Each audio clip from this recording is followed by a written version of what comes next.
This is so awesome. What's going on, everybody? It's your boy Freestyle Gospel, aka The Real Free, with another episode of Free Lunch. And I'm sorry, guys, I can't help keep my teeth out of my mouth right now. But this is another episode of Free Lunch. But we are at Dobie Revolution Orthodontics. Now, I know you guys remember from season 4, the first time we featured Dr. Dobie on our show, we were at the Hamden office. This is the Guilford office. Totally insane. If you've been following Free Lunch and our stories we post, if you've been following Dr. Dobie, Dobie Revolutions on Instagram, you have seen tons and tons of like the behind the scenes of this build, the construction, the whole journey. But today we finally caught up with this super busy man to do another episode. So welcome, Dr. Dobie. Thanks for having me on. I'm excited.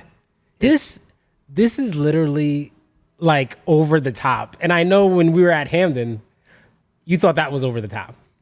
Truly, when I built the Hamden office a year and a half ago, I kind of thought I pulled out all the stops. It was like everything I could think of. I was trying to make the coolest, the most creative office, I thought possible, at least with my vision.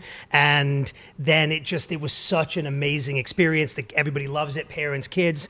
Then I truly needed to kind of bring the whole vibe to Guilford because our Guilford office was honestly really, really tiny. And I was like, okay, we have to do it again.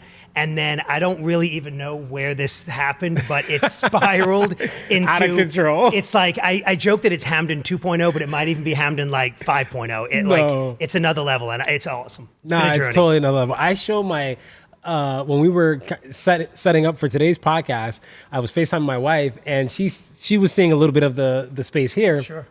She said, "Why doesn't he just call himself a sneakerhead who's a DJ on the side?" And I said, you know what?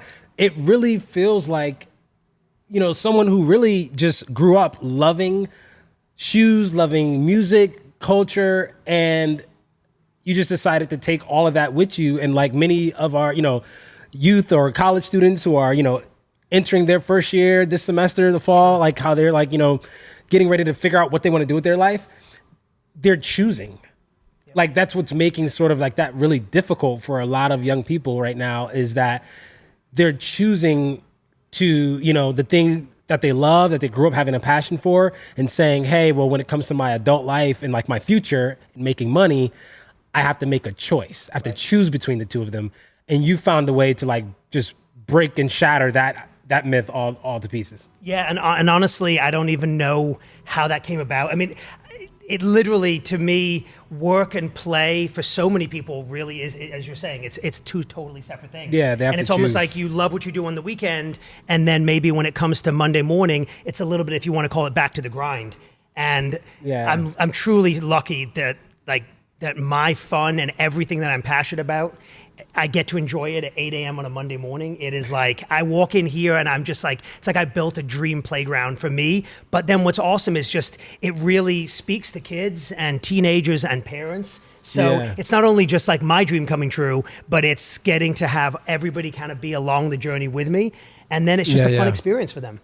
And it's amazing. Are there like when parents are coming in here though with their kids or even, well, do you do work for adults? So I would honestly say 40% of our practice is adults. Oh, okay. It's a lot of adults coming in for Invisalign treatment or braces, and then it's 60% kids. And honestly, I think that's actually, strangely enough, evolved to, it's been growing since COVID. And the reason that I don't think anybody really saw in our industry coming was so many adults now have transitioned over to kind of like remote work and they spent hours in front of a Zoom camera. In front of a camera, yeah. So a lot of... I didn't think about that, yeah. So a lot of parents or a lot of adults, they've never really sat in front of a webcam for hours at a time. And then they're starting to, if you want to call it, pick up on little things. And they're like, that tooth down there bothers me. I don't know if I like the way my smile looks, but they never stared at themselves for so many hours. No. So now all these adults are coming back in and they're basically wanting kind of like a smile kind of revision and a better smile. No, so I led with that wondering like when adults come in here, I know like the kids, they freak out over the arcade, they freak out over the music, all that. But like our adults kind of like snaring a little bit, like, or think like this is like ridiculous, over the top? So the shocking thing, I bet you there's multiple times throughout the day that there's actually more adults in the arcade than there are kids. So it's hard to see off, but just off camera here, I have a full size like arcade machine that has over 60 Atari games. So that really, for a lot of parents in their 40s, late 40s that have kids that are ready for braces, they grew up with Atari, and they also grew up with Pac-Man and Ninja Turtles and Simpsons. So really, and even like the racing game we have, that's really their age group. So I mean, parents beeline over and they're playing like, you know, all those games. So honestly, Pac-Man, it's huge. So no. And that's the other crazy thing is when I built this, it's hard to know whenever if you want to call it, think outside the box and do something a little bit crazy and different, who's really going to, you know, love it the most. And you know, it's, for example, we have a DJ booth here with an actual dance floor, and we have nightclub like lights going all around. And the number one age group that loves the nightclub dance floor are like 8 to 10-year-olds, because they're dancing around trying to catch all the lights. So who would have thought you build a nightclub and 8 to 10-year-olds love it the most? You know, it's just very interesting to see who picks different parts of the office and kind of connects with it and enjoys it. But it really has hit on every age group. So you already had the grand opening here? Actually, we haven't, and it's going to be coming up. No, we haven't. So I thought, we would have invited you, and you would have been there. Yeah, I thought I just missed it. Okay. No. So honestly, it's because these last pieces of the puzzle, and you know, with construction, it's hard to really kind of get a timeline to all finish at the same time. So this past week, our racing games just showed up. We actually just we have a coffee bar, but we actually next week are opening the cappuccino bar. So you just got the cappuccino today. Cappuccino just got installed today, and then we're actually working. You know, we are the official Smile partner of Team USA's, the USA Skateboarding. Yeah. So they're actually in the middle of making custom artwork for us. So that's going to go up on the walls.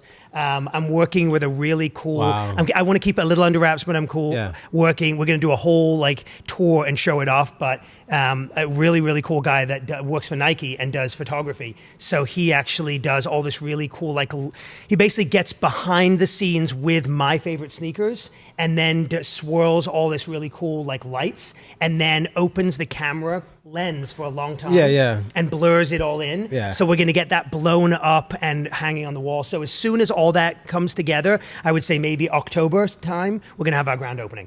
I love it. So I'm excited for that. Nah, that's exciting.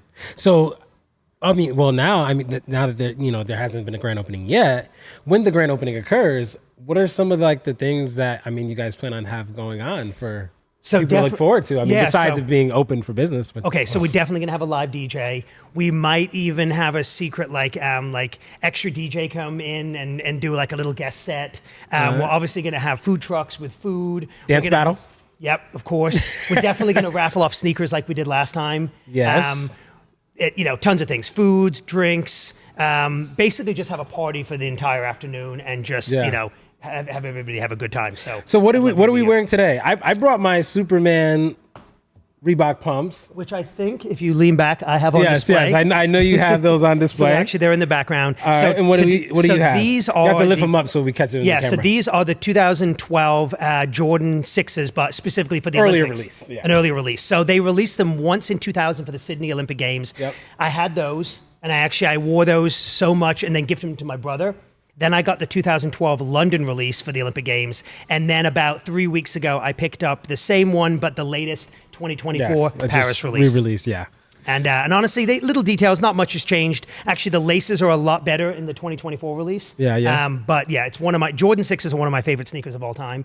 It was the only Jordan that I had in middle school. So it's kind of always had a special place for me.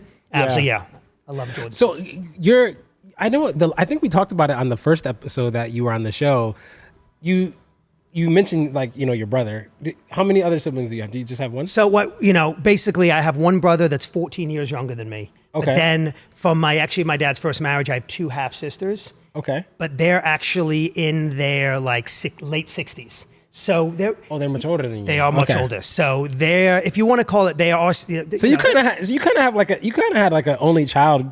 I did. Experience because my one sister lives in Hong Kong and my other sister lives in England. So really, and they were out of an age that when I was growing up, they were really almost like another parent. Yeah. But I only saw them, every few years. Yeah. And then my brother was not born until I was a freshman in high school.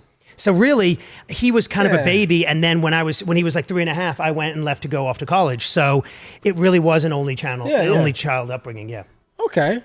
I mean, so with their, do you fairly like, you know, keep in touch with all of them though still, like with all this, like, you know, new cool things you're doing? Or yes, I kind of wonder, like, what do they think about, you know, so this whole Dobie revolution thing? Totally. So obviously I don't get to see my half sisters as much. They definitely do follow me on social media, so they get to see all these cool things, and we and we connect. Unfortunately, not in person as much as I'd like. My brother actually has been huge part of actually building both of these offices. He actually just lived with me in my house for the last few months, so he helped build the arcades. He was here every night, just helping getting things together.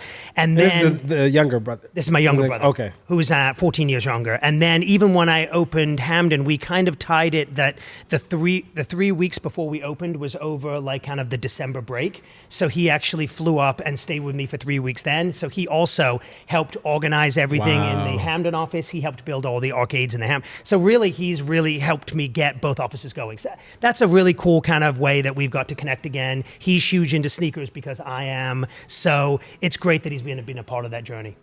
Nah, that's so awesome, man. Just to have, like, you know, the supportive element of, you know, your family, because there's so many of us other creators out there, you know, small business owners who are trying to do like revolutionary out of the box thing, and when it's, whether it's the people within your industry that are looking like, you know, we don't do that way, or whatever, or just, you know, typical haters or whatever, you know, you need the support, you know, many times, like, you know, to keep the ball rolling, keep going. When it comes to that for you though, like what, you know, I know for me, I'll answer first, because you kind of, you come off really fearless in this space, because the medical orthodontist, you know, space has a very serious connotation. Sure. Right? Like it's not a place historically associated with anything you have going on here. So in a way, like, you know, from an outsider of, you know, the medical industry looking in at you, I'm like, this guy's got to be catching flack or whatever. But so I'm like, you come off fearless to me. Like, you know, that's what I've always enjoyed about you. You know, one of the things that made me like excited to try to connect with you the first time. Sure. And then has been an amazing sponsor, you know, with this since then. But so what's kept me like, you know, fearless in those times where I've tried to like be innovative, you know, with our company, Frii Branding, you know, we do a lot of brand development for companies. One of the biggest ways we do brand development is by having companies use podcasting as a way of like launching their own podcast, no matter what industry they're in. Gotcha. So one of the recent ways we've tried to like kind of be very innovative at one of our clients, who were like a restaurant bar owner, was bringing podcasting to a bar. Like, hey, feature your own podcast and like use that as an element to create brand awareness and just like community and a vibe at your, you know, bar. And a lot of people previous to that client that we've pitched that idea to, other like, you know, restaurant owners that we know in that space, totally just like against it. They felt like it was like unrelated. They couldn't see the vision like that I was seeing, trying to like show them like, listen, just it's a way to create community around your, the people patronizing your bar, like, you know, and just, you know, it made sense to us.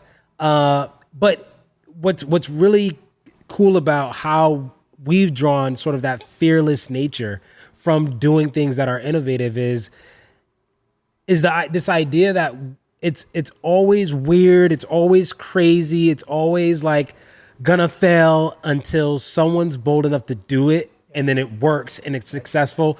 And that's what we were able to experience with this, you know, first client that, you know, gave us a chance, let us do it, and we literally watched their space, their bar, go from just 3 people sitting in there to literally almost filled with people engaging with the podcast, engaging with the owner, having conversations about just everyday life, relationships, talk around a bar, around a drink, food. It was insane.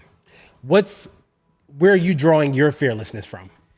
So, I mean, here's the thing. I'm hugely passionate about orthodontics. I think that's, you know, kind of, if you want to call it the ground zero from where I come from. And I do think that too, move over and do something this creative, I think you have to put patient care and like, you know, an excellent smile and bites into the community first. I think if I was to move here and nobody knows who my name is or who I am, and then I just opened this office, I don't know if it would work, because at the end of the day, I think trust needs to be there. So, you know, I was here for at least 5 years in this greater New Haven area, treating patients, building a reputation, you know, becoming the president of the New Haven Dental Society, becoming the president of the Shoreline Dental Society, going to these meetings, meeting all the dentists, and building a name for myself first as, listen, I care about, you know, my patients, and, you know, amazing, you know, if you want to call it work or artistry is number one. Yeah. And then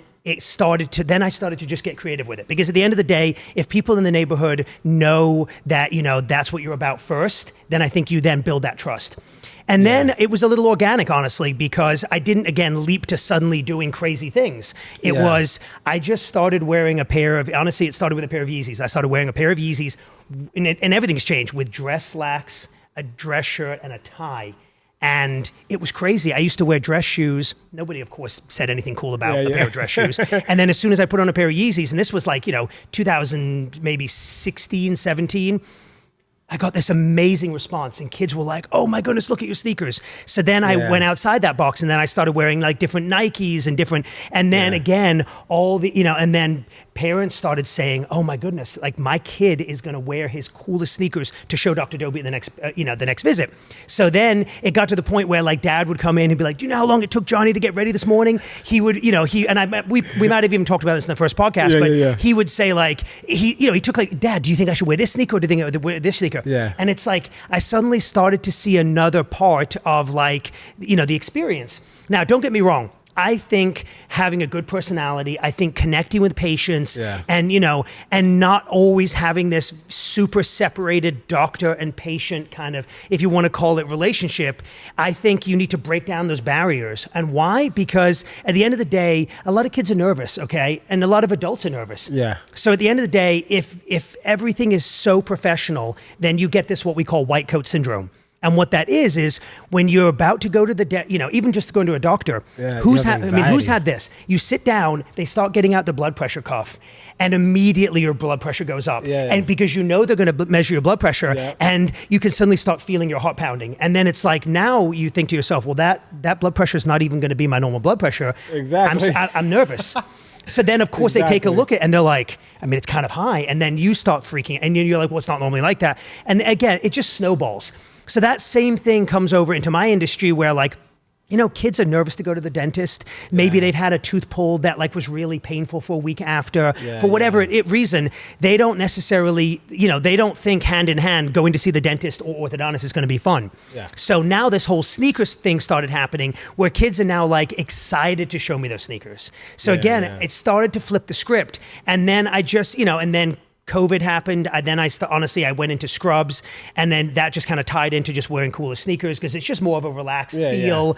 And then honestly, I visited a friend down south. He had this, like, if you want to call it, a very mini like DJ booth. Really what it was is he had an iPad that controlled the music, and he had a microphone, and it was a way for him to be able to work at his computer but see when his patients, you know, needed to see him, because he was kind of like in the office. So really, it was an office in the clinic. And then I'm huge into music. I travel all over. I love going to music festivals, seeing DJs. So I'm like, listen, I want to then tie in a DJ booth. I want to tie in cool lighting. And then honestly, it just started snowballing. And really, it all comes back down to patient experience. The more you can distract, whether it's the parent, it doesn't matter the age group. If you can distract them and have them super excited to be there, guess what? They're not nervous. And then really, it just gotten crazier and crazier. So I don't think I could have built this office day one. I think that would have just, I don't know. I don't think it would have worked as well as it has, but it's this slow organic progression that now has just become, you know, it just works. And I think what's really impressive about this from for me as a branding, you know, industry person, you know, we always say great branding is about how you make people feel. Sure. And I think what makes all of the, you know, what other people in the space might call extra, or being over the top, what makes this really work is that I think the message gets across that you genuinely are just caring about how your target customer feels. Sure. Because if it was about really just cool shoes and video games, you'd be in the market trying to sell video games or sell sneakers, but that's not what's happening here. No. You're actually doing the work of taking care of people's, health, their teeth.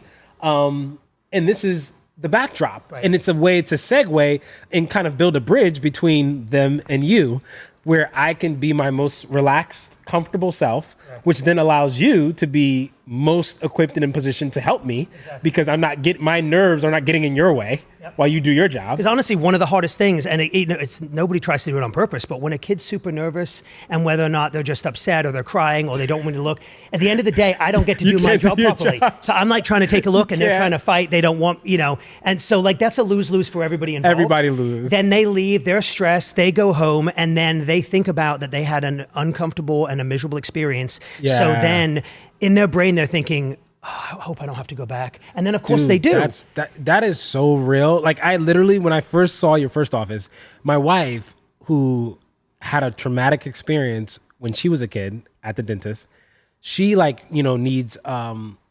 orthodontist work now. Yep. And so after I saw your place, I was like, babe, I just met this really, great orthodontist. Like you should go there. And because of that bad experience when she was a kid, she does not want to hear it, bro. I know. So, that's the thing. It truly bad experiences, like you internalize it and you will never forget it. Never. And that unfortunately snowballs throughout people's lifetimes. So again, I also think that orthodontics is in that great, I think it's the perfect way to bring fun to dental treatment because it's the perfect age group that you can instill positive experiences at the right time. Because, so for example, the American Association of Orthodontists, they say that age 7 is when you should have your first appointment.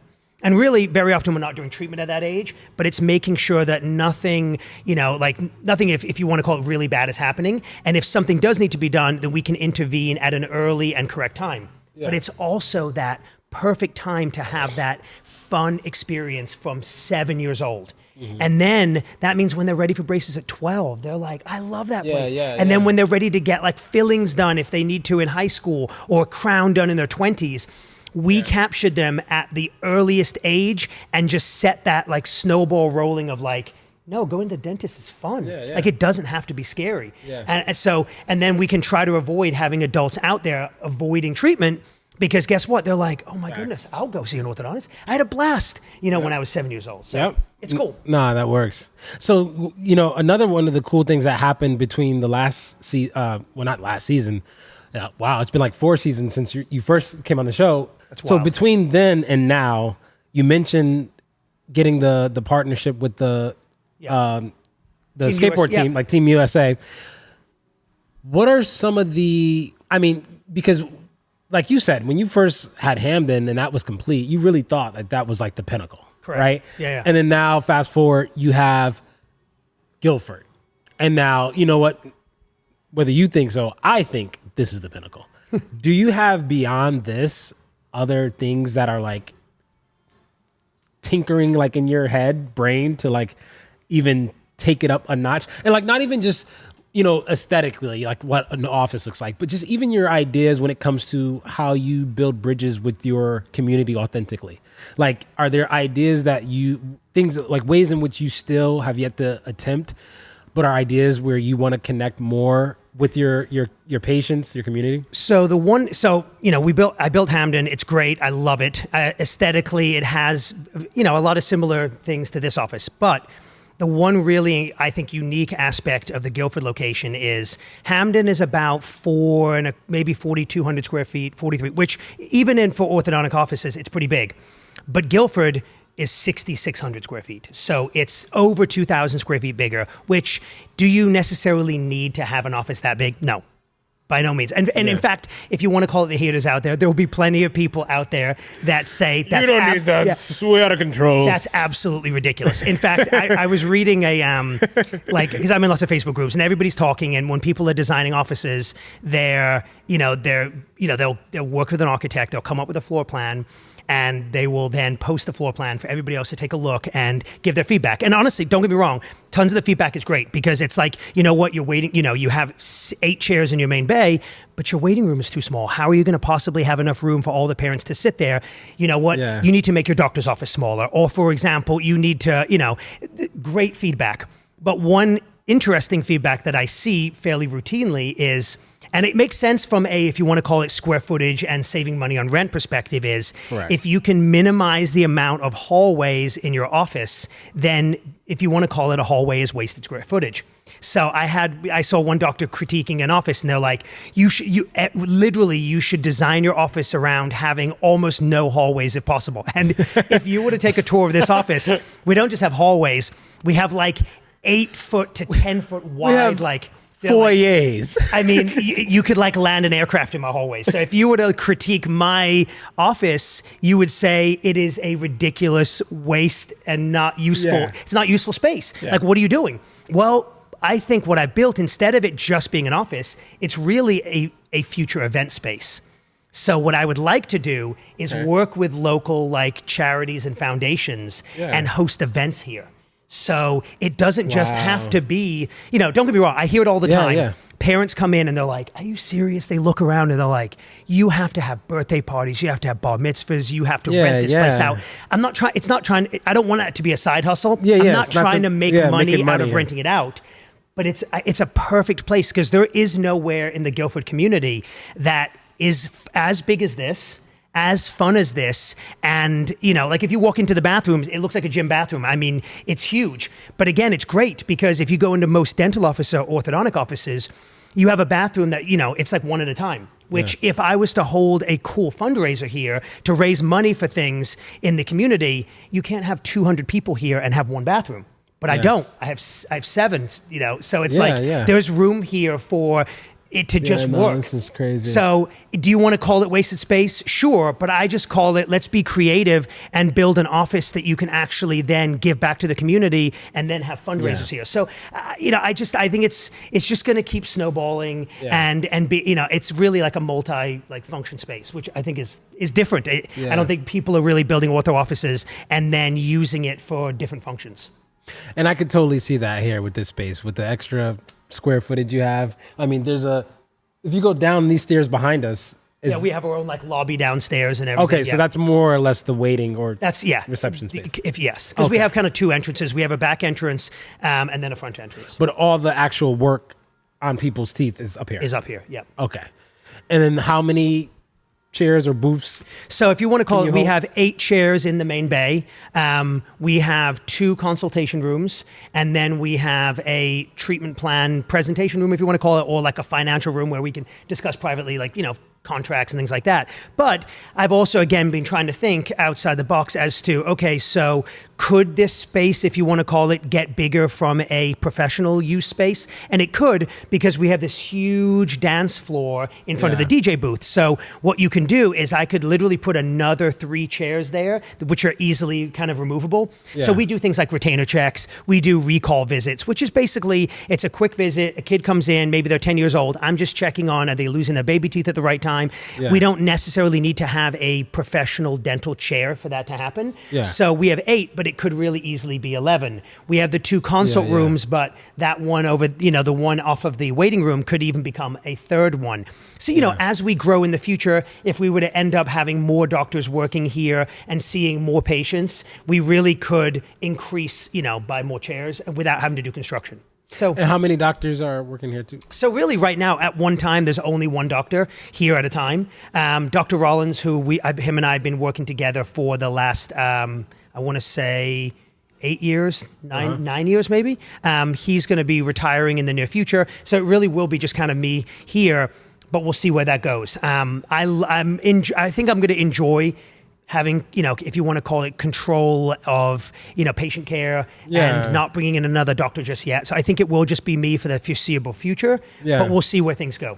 What about with any or like ortho interns, or do you like do anything like that? Or? So we definitely have like, students that are interested and passionate about dentistry. We actually even had an 8-year-old. I was doing a consult on an 8-year-old this week. And as I was about to leave, I was, giving them a high five. And my treatment coordinator, Amy, she said, why don't you tell Dr. Dobie what you told me when we first met? And she goes, I want to be a dentist when I'm older. And I was like, I mean, the fact that at 8, I didn't know when I was 8. Like, I didn't figure that out until after college. Wow. I was like, you don't even have to wait, but whenever you're ready and you want to really come and see what it's like to not just be here for 30 minutes, you want to come spend an afternoon. Yeah. She could do it in middle school. She could come in high school. We love it when kids come and visit, spend the afternoon. If somebody is thinking about making a career choice and going into ortho, I mean, there's nothing more rewarding than having somebody say to me, I think I want to go and do what you're doing when I'm older. So we love it when they come and visit. We've had this kid, Zach, he actually every summer, for I want to say 3 summers in a row in college, he came and basically interned. So he took his certification exams. You basically have to have a sterilization certificate and also an x-ray certificate if you're going to take x-rays. So he took those. And then he came and worked over the summers, literally 3 years in a row, and then applied to dental school, got into dental school. And he actually just came back to visit us, I want to say about 6 weeks ago. And it was amazing to see because he has a 4.0 and he's number 1 in his class. And he said to me, he's like, you told me one thing when I was working for you. He said, listen, if you think you might want to specialize when you're older, which means go into something like orthodontics or oral surgery, just when you go to dental school, knock it out of the park, give yourself those options. And he's like, and I never forgot those words. So he's like, I'm at the top of my class. He's like, because he doesn't still know what he wants to do. He's like, but when he decides, he's going to get to do whatever he wants. Because he's at the top of the class. I mean, that's so cool to have somebody that worked here for multiple years in a row to now be in dental following his dream, and we kind of helped inspire that dream, which is amazing. And this is so he's out of dental school. No, he's not. Just finished his first year. Okay, so he just finished his first year. He's so far number 1 in his class. He hasn't determined the specialty. So he's got second year, and then basically somewhere during your junior year of dental school, you have to really kind of figure out what specialty you're going to go into. If you're going to, only about 10 to 15% of dental students specialize. The rest graduate and basically become a general dentist. But the rest then go on to an endodontist, an oral surgeon, an orthodontist. If you want to then specialize, then it's extra years of schooling after dental school. That's I'm like, why do only 10 to 15%? He was like, I was like, there it is. It's because you got to do more school. You got to do more school. So for example, if you want to become an orthodontist, then it's either an extra 2.5, or 3 years of training after dental school. So it's a long journey. So a lot of people, honestly, dentistry is fun no matter what you do in dentistry. If you go to dental school, a lot of people are like, listen, I've already been in school for years and years. I am excited to graduate and go. Yeah, and be done. So, and there's nothing wrong with that. It's a great career. Jeez. All right. So with the 2 offices now that are like totally out of this world, you've been like busy as heck. Where are you like finding free time to do anything else? Like, are you into anything else outside of just working in between these 2 playhouses you have where you do teeth? I mean, like. So I will say, how do you find the balance, really? Well, you know what? For the last year and a half, I probably haven't had the most healthy balance. It's been a lot of kind of like hustle. And so, I'm at the office late at night throughout the week. The weekends I'm here, whether it's, literally our video game showed up last Friday. They gave us the wrong dimensions. They said they were 31.5 inches wide. I was like, perfect. The doors are 33 inches wide.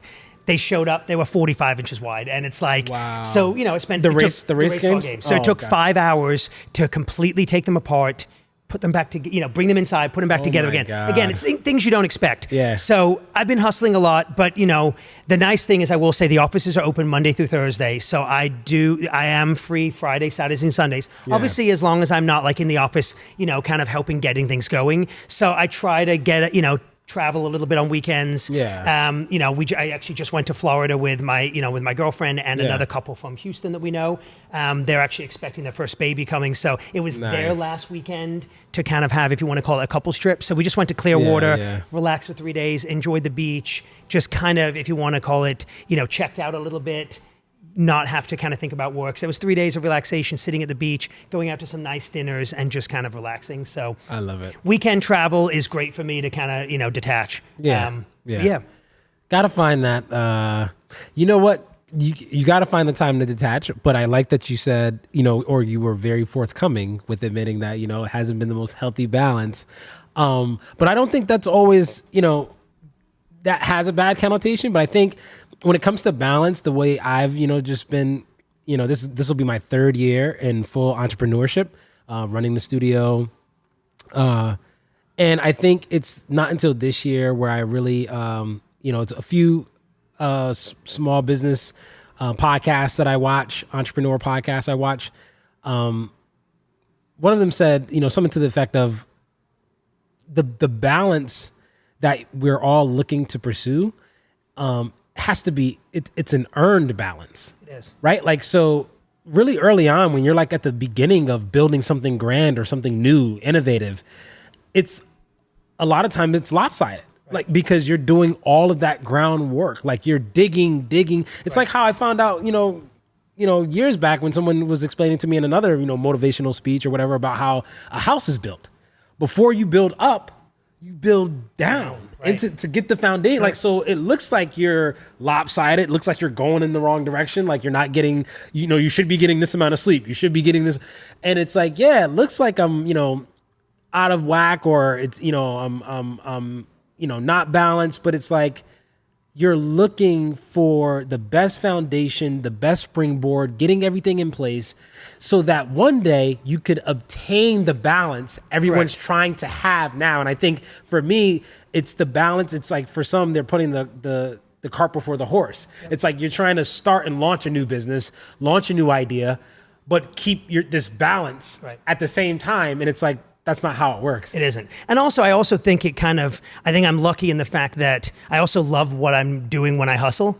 So I think there's different versions of like that. If you want to call it balance, there is, some people don't love what they do for their work. And so it's a miserable balance, if you want to call it. So their hustle is truly a grind that they don't wake up in the morning and they're excited to do. Yeah. And then so if it's an 80-20 split of just grinding it out, not enjoying it, and then 20% relaxation, that gets old quick.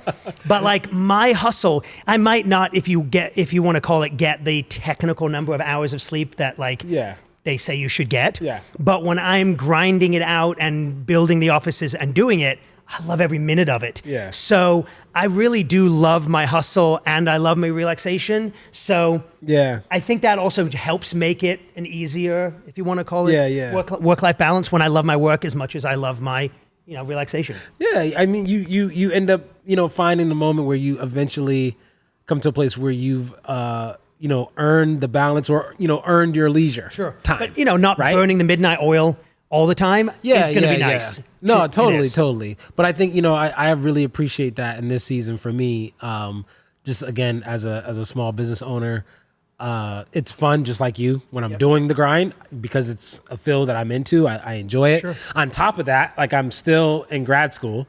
Shout out to Johns Hopkins University. In my an incredible school. Yeah, I'm in my second semester now. That's amazing. So, I've appreciated the grind in the office, the grind, not just in the office doing the, the studio, the branding stuff, but also in the studio when I'm there late because I'm doing grad school work. Then come home, I'm married, kids, we have a 2-year-old, so like the 2-year-old to like today, because anybody who knows have their kids in daycare is expensive as hell. So we're paying just part-time. So 3 days of the week, our 2-year-old is in daycare. Okay. Thursdays and Fridays, she's with dad. Got it. In the studio. Yeah. Okay. So yesterday, Thursday was great. Yep. She let dad really get some work done. Today, she kicked my behind. She mopped the floor with me all throughout that place, and I got nothing done. Got it. But I feel, again, speaking back to like the different ways that balance, quote unquote, shows up. Yeah. It might look like 80-20 with the physical, actual like work, like the laborious pieces, right? Sure.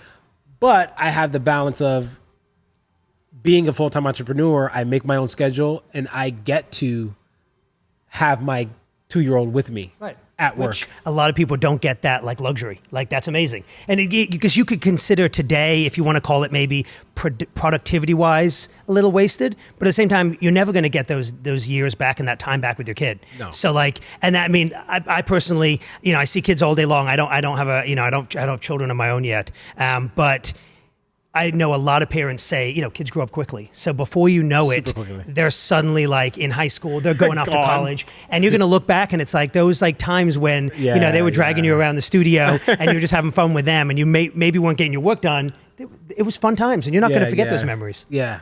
And I think, you know, it's your point, the kids growing up fast. Like this year was our son who's 13. He started freshman year high school. Wow. Right, so like that was a super emotional moment. Like, why? Like it was like, dude. Just, I mean, that's like a landmark. Like I'm like just yesterday, dude. You were like this big. You know what I mean? So, and then now, you know, we have the 2-year-old right behind him. You know, who's growing wicked fast. But you know, to anybody out there, small business owners, visionaries, you know, you got an idea and you're trying to find that balance. Again, like, you know, my word to you is, that balance shows up different ways, right? It might not look like balance on the work floor, like you're at the office 80 hours a week and you're not getting all the sleep that you want to get, whatever. So you look like you're off balance. But the balance you get in exchange, like myself, is, you know, when my wife calls me and like is, you know, hey, you know, one of the kids, you know, needs a doctor's appointment in the middle of the day, you know, on a weekday, or you know, like today, you know, we're saving money on childcare because I can keep my kid, my 2-year-old with me. Exactly. You know, that's balance, right? That's balance on the budget sheet at the end of the month when you're looking at your bills, right? It's not a black and white thing. It is all these different gradients of how that balance comes into play and how it, you know, honestly, being able to merge the two, I think kind of makes life better. Yeah. Great. So you don't have kids now, any future, you know, plans of one day have kids? We'll see. I mean, I will. It's still like, you know, you're still thinking about. I'm still thinking about it. I mean, you're still thinking about your specialty? The cool thing is my dad, and this is a little unique. My dad was 73 when he had my brother. No. Yeah. Are you insane? And my mother was 50. So also there's a huge discrepancy in age. My little brother's mom. My little brother's mom was 50 when my brother was born, and my dad was 73. So I always joke, I'm like, listen, I got time. 50, dude. Yeah. I didn't know. Yeah. Moms could. I know. That is like the furthest probably you can push it, and obviously 73 is pretty much up there. Yeah. But like, you know, like everybody. The funny thing is, when I was like a kid in England, like I used to get made fun of because everybody used to call my dad like so old, and it's like nothing compared to my brother. I mean, literally, when my brother, I mean, let's think about the math. When my brother was 7, my dad was 80. Okay, so when my brother was 14, which is high school, my dad was like 87 or 84. Your dad's still alive? No. So my dad was a World War MD PhD. Went to medical school at 16. Wow. Fighter pilot in World War II for the Royal Air Force. Wow. Ran away from medical school because he wanted to fight in the war. And then after the war, went back to medical school, finished up, and then stayed on. He became like a 2-star general, and he stayed in the military for like 20, 30 years, doing like research work on motion sickness. And then he ended up actually teaching at the University of New Orleans in the engineering department. And he didn't retire until age 98. He was still full-time teaching until 98. Yeah. And he made it until I always joke that he never held up his end of the deal because he always said he would make it to 100, and he passed at 99. But man, he had a good run. I actually presented him with so he wrote an autobiography that was like around 800 and something pages that I edited and got ready, and I got it bound and shipped to New Orleans, which is where my parents, you know, live, and I actually got to present him with his own autobiography 3 days before he passed. Wow. It was a special experience. Like literally, like I was there and I cracked open the box and I like ripped into it and I got them out and I'm like, Dad, your book arrived. And like, he was like, what? And he was like there, you know, because at that point he was like in hospice, basically at home with us. And oh my God. I held up the book And I, went to show him. I'm like, Dad, you got to take a picture with the book. And he was just so happy that like he just turned and kissed like the pages of the book. And I got a picture of him like kissing that book. God. And like, is the book published? So it isn't published where you can go out and buy it. I got those were paperbacks that I got because I had to rush and get it ready. Because his health declined really quickly at the very, very end. He was like healthy until like literally like 99. So then I got leather bound versions of them later on that I have at my house. And then I have reached out to a publisher. Honestly, I've been so busy, I haven't had time to circle back. I want to actually just ship her the final version of what I have, and then have her maybe work it into one that would be then one that, if you want to call it, would be for the public. And maybe that's a future like cool, book. No, man, because he's got crazy stories. I'd love to. My dad has met Sir Winston Churchill. He's got a knighthood from the Queen of England. He's met Sammy Davis Jr. Like you name it, he's met them throughout his lifetime. So I mean, his stories, are never ending. Like he's literally. His only injury in World War II was he was walking back to his tent one night and it was so dark that he didn't see the path turn left and he just kept walking and he walked right off the edge of a cliff. And he like fell like 20 something feet and like literally cracked his head on a rock. Luckily, it was only just like a little laceration he had, so he didn't like, break his skull, but he literally like, cut his head open. That was like one of his worst injuries. Like after the war, he had engine failure taking off in a jet. So he was taking off, he had engine failure. And I believe it was in a Spitfire, and he ended up then, he made it into the air and then ended up crashing into a river that was filled with ice.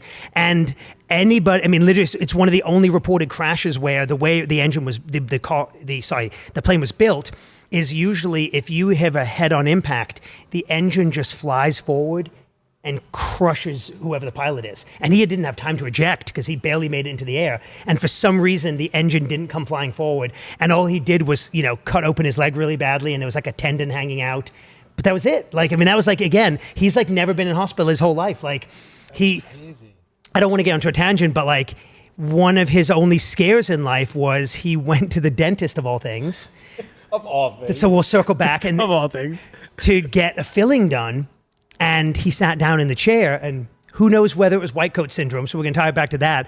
But the dentist took his blood pressure, and she was like, it's too high, I'm not going to do the filling today. Now, don't get me wrong, there's certain dentists that are like, very strict, and some are like, you should go see the doctor. But she was like, no, I'm not treating you until, this was Dr. Lee in New Orleans, I'm not going to treat you until you go and have a full checkup. So he went to have a checkup done, and they took basically they found out from a PSA reading that he had early prostate cancer, but they would have never discovered it because he had no symptoms, if the dentist hadn't have forced my dad to go get the checkup. So he ended up then on his way to work in his, I want to say either late 80s or early 90s, he literally just went for radiation therapy on the way to work and then went to teach class and didn't even think about it, knocked it out, got his 5-year all clear, but all because of like the dentist. And turns out that same dentist that made my dad go and get the checkup was the dentist that was my dentist my whole childhood. And after I wasn't sure what I wanted to go into as a job career, I went to see her for a cleaning, and I said to her, I'm like, you know what? I don't know if I want to go to medical school, which is what I always thought I wanted to do because I thought I was going to follow my dad's footsteps and become a doctor. I was like, do you think maybe I should look into going into dentistry? And she's like, Thomas, I've been telling you for 8 years, every time you come in, you should go into dental school. And I'm like, never heard it. In one ear, out the other. I never heard of that. I guess I just tuned it out. And I was like, no, I'm going to go to medical school. So sure enough, she was like, I have a friend, you're going to go shadow him. This was a dentist in Metairie, Dr. Tully. I went to shadow him and it lit a spark. And literally it changed the course of my career. So that same dentist not only basically got me passionate about dentistry, saved my dad's life. It's kind of crazy how it all kind of comes full circle. Nah, that's insane. Yeah. 99 years old. My grandfather, also World War II. No way.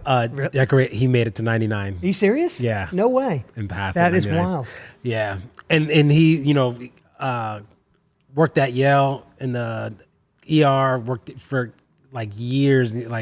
At some point, he wasn't getting paid. It was just like they were letting him volunteer Sure. because it kept him alive and, he enjoyed it. And that's the reason my dad did it for so long. At the end of the day, once you kind of slow down, it's almost like you pull the plug on yourself. Yeah. And in fact, it was a sad thing. My dad's best friend did what every, if you want to call it, normal human being does. When they get into their 60s, they retire. And he came over for Christmas every year, my whole childhood. And I saw him like 15 years in a row. And then after he retired, he missed one Christmas with us. And then he came back that second Christmas. I didn't recognize him. I was like, Mom, who is that? My God. And my mother looked at me. She's like, that's Jim May. What do you mean? And I was like, no way. And just 2 years in retirement and not getting up at, 6 a.m, having breakfast, going to work. Vitality just gone. Literally, he aged like 15, 20 years in 24 months, which it's scary. So everybody is so excited to get like, oh, when do I get to retire? But at the end of the day, like as soon as you retire, if you don't stay busy, unfortunately you decline quickly. So. And I think what you're looking for really, or, for most people, I think what they're actually, when you say I can't wait to retire, what you're really in pursuit of, I think is that free time. Correct. Or that balance or whatever it is. Like you're looking to spend the time doing the things that you don't make time to do while you're working. Correct. And maybe a lot of people, unfortunately, if their daily grind isn't something that they love that much, then really getting to retirement is almost a goal. Yeah. Whereas if you love what you do, then you can kind of do it until you maybe, and maybe until you pass, until you can't. Until you just can't. Yeah. Love it, man. Well, as always, thank you so much for making the time for us at Free Lunch. Of course. Thank you for having me on again. It was a pleasure. For the listeners, the audience, at Free Lunch, we have to end each segment with free food for your soul for the audience, for the listeners. Whether it's something brand new that just pops into your head now or something that we just mentioned already, what is it that you like to leave the people with as just something edifying for their soul, the way food edifies the body? What do you want to leave them with? I think, honestly, it just comes down to don't let anybody tell you that you cannot do something, because at the end of the day, you got to find what you're passionate about and what you love.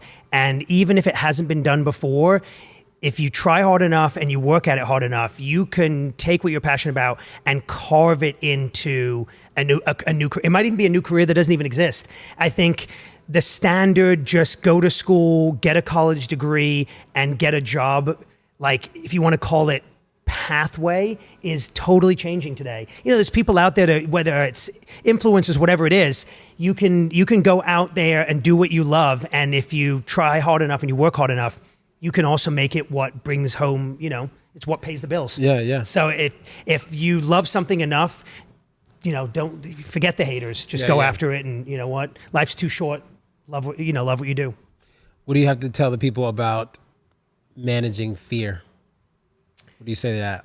I think fear is a scary thing, but I think truly jumping in head first, which, the funny thing is, the thing I'm most afraid of is the spiders. Okay.